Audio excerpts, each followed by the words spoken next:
NASCAR and Elton Sawyer have finally seen the light and are going to forever change the sport, and it all starts with one boy wonder.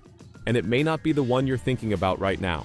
This may change everything for NASCAR and send its popularity skyrocketing again. So, who is this wonder kid, and how will he affect NASCAR? This is one you don't want to miss out on. So, today we're talking about McFarland, and he is not the ordinary race car driver. He is a YouTube personality, business owner, and entertainer who has amassed a large following by performing daring car exploits. But on this particular weekend, he was something different. He participated in the ARCA Menard Series race at Daytona, which is one of the most unpredictable and wild events in stock car racing. What transpired during the race would not only demonstrate his talent, but also his level of influence in the motorsports industry. The emphasis was on McFarland from the time he got into his automobile. NASCAR made sure to put up an in-car camera and live-streamed his racing experience on YouTube. Over 50,000 people dialed in at one time to see his onboard footage. That is an astounding amount for an ARCA race, a series that rarely receives this level of attention. It was proof that social media had transformed the game and that bringing in new personalities could significantly increase attention. The race itself was just insane. Daytona is a track where automobiles race at 180 miles per hour while inches apart, creating a high-risk situation. The simplest error can result in a catastrophic pileup. That's exactly what happened early in the race, when a 15-car crash eliminated several contenders. The crash changed the entire event, leaving only a few automobiles undamaged. Butterbean, the driver who would eventually win the race, was among those who remained standing. Butterbean's triumph was one of the weekend's top stories. He was driving the number 28 vehicle for Pinnacle Racing Group and avoided difficulty during the race. Winning at Daytona, even in the ARCA series, is an impressive feat. It is a place where legends are born, and this victory put Butterbean on the map in a huge way. He led the final 7 laps and outlasted all opponents to earn the checkered flag. What made this even more astounding was the fact that just 4 cars completed the race unscathed. Butterbean's ability to survive the mayhem and emerge victorious demonstrated his true driving talent. While Butterbean won the race, McFarland stole the show in a number of ways. His race was action-packed from beginning to end. He started strong, avoiding the massive early wreck and working his way through the pack. At one point, he narrowly avoided a collision. His reaction, which was caught live, became one of the event's most hilarious highlights. Fans who watched online adored it, and social media was flooded with videos of the near miss. Unfortunately, McFarland's luck ran out when Amber Balkan lost control of her automobile and crashed into him. He had no chance of avoiding the impact and was too badly damaged to continue. His race had ended, but his legacy was far from done. What happened next could have been the highlight of the entire weekend. Instead of being irritated or outraged over his incident, McFarland delivered one of NASCAR's most hilarious interviews in years. He was still full of energy, buzzing from the event, and struggling to conceal his exhilaration. He discussed how quickly everything happened, how ridiculous it was to race in Daytona, and how much fun he had. It was raw, authentic, and very different from the artificial interviews that NASCAR fans have grown accustomed to. People adored it. Social media went bananas, with fans, casual spectators, and even some who had never seen a race before sharing clips from the interview. This was exactly the type of energy NASCAR had been lacking. There was a period when drivers had strong personalities and were not hesitant to express their true sentiments. Many interviews had become overly polished and meticulous over time. McFarland reminded everyone why NASCAR was so thrilling in the first place. Big personalities, huge situations, and a little bit of anarchy. McFarland's recent event with 76 Nissan Ultimas demonstrates how passionate he is about motorsport. The Ultima 600 was held at the Freedom Factory, a track he acquired in 2020.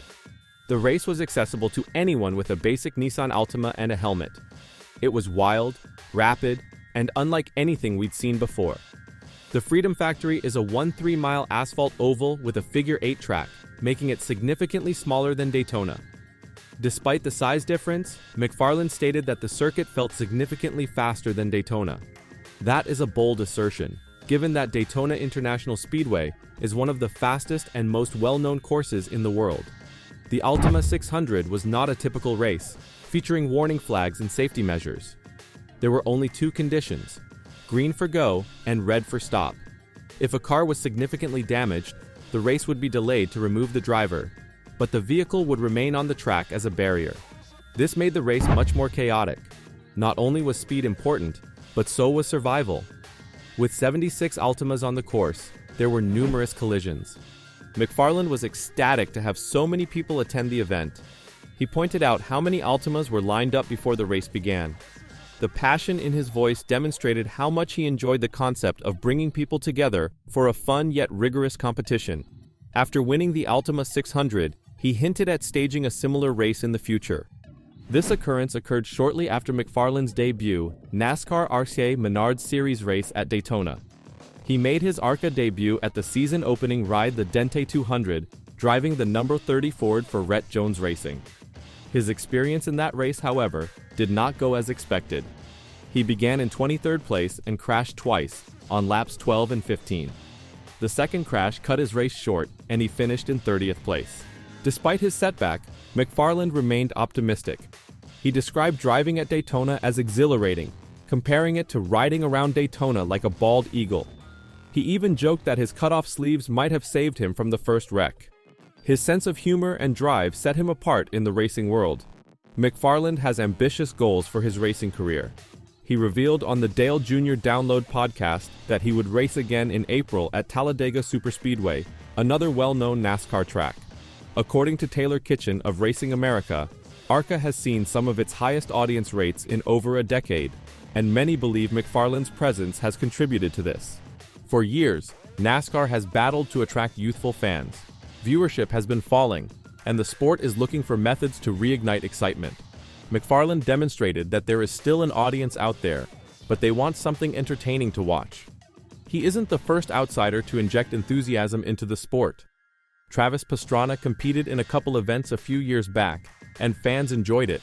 Even drivers like Tony Stewart and Dale Earnhardt Jr. had a knack of connecting with fans by simply being themselves. NASCAR eventually lost that. Many drivers became overly cautious with their language, scared to say anything that would anger their sponsors. As a result, the series lacked excitement. McFarland demonstrated that having a big personality is not a bad thing. It is what keeps sports fascinating. The ARCA race at Daytona was exciting for a number of reasons. The early 15-car crash demonstrated how challenging it is to compete in a pack at high speeds. One error can start a chain reaction, which is exactly what happened. Later in the race, further crashes occurred, with several drivers involved in multiple incidents. By the conclusion, practically every car on the track had sustained some kind of damage. Elo Castas was one of the day's most unlucky drivers. He found himself involved in 4 or 5 distinct accidents. Every time he got back on track, it appeared that he had crashed again. This is how unpredictable Daytona can be. It is both a survival and a speed race. Butterbean's skill to avoid difficulties contributed significantly to his victory. McFarland's appearance on a NASCAR track may not be his last. He intimated that he would return to Talladega if his car is repaired in time. If that happens, supporters will undoubtedly tune in to watch what he does next.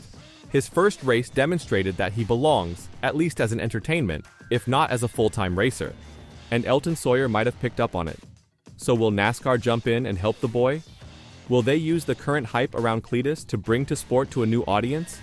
And above all, does he belong on the track? Let me know your thoughts in the comments down below.